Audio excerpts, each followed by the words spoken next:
தைப்பொங்கல் முடிஞ்சு படத்துக்கெல்லாம் போயிட்டு வந்தோம் இல்லைங்களா, அடுத்த நாள் காலையில் எடுத்த வீடியோ. காலையில் சன்சி எப்போவுமே நேரமாக எழுந்திரிக்க மாட்டா. மகத்துக்குட்டி இருக்கிறங்காட்டி அவன் சத்தம் கேட்டதும் போதும் எழுந்து வந்து பயணம் தூக்கி வச்சுக்கிட்டு இருக்கா. அப்படியே இந்த சைடு வந்து பார்த்தா மாமியாரும் மருமகளும் கிச்சனில் பிஸியாக இருந்தாங்க.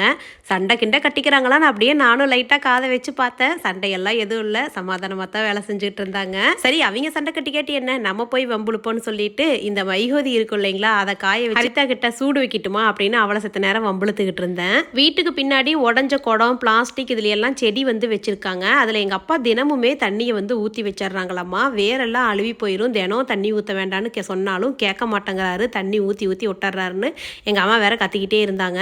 சரி, அதுக்கு இந்த மாதிரி ஹோல்ஸ் போட்டு விட்டுட்டோம்னா தண்ணி அதிகமாக இருந்தால் அது வெளியே வந்துடும் இல்லைங்களா, அதனால ஹோல்ஸ் போடலான்னு போட்டு விட்டுட்டேன். காலையில் சாப்பாடு அம்மா வீட்லேயே சாப்பிட்டு நம்ம வீட்டுக்கு வந்தாச்சு. அம்மா வீட்டில இருந்து நிறைய நெல்லிக்காய் கொடுத்து விட்டுருந்தாங்க. சரி, அதில் ஜூஸ் போடலாம் அப்படின்ட்டு அந்த கொட்டை எடுத்துட்டு நெல்லிக்காய் ஒரு மிக்ஸி ஜாரில் போட்டுட்டு ஒரு 3 கொத்தளவுக்கு கருவேப்பிலை, கொஞ்சமாக உப்பு, அதுக்கப்புறம் இஞ்சி சேர்த்து நல்லா தண்ணி ஊற்றி மைய அரைச்சி இதை வந்து ஃப்ரீஸ் பண்ணி வச்சுட்டேன். தேவையானது பொழுது ஒரு கியூப் வந்து எடுத்து போட்டு சர்க்கரை சேர்த்து குடிச்சிக்கலாம். டேஸ்ட்டு சூப்பராக இருக்கும்.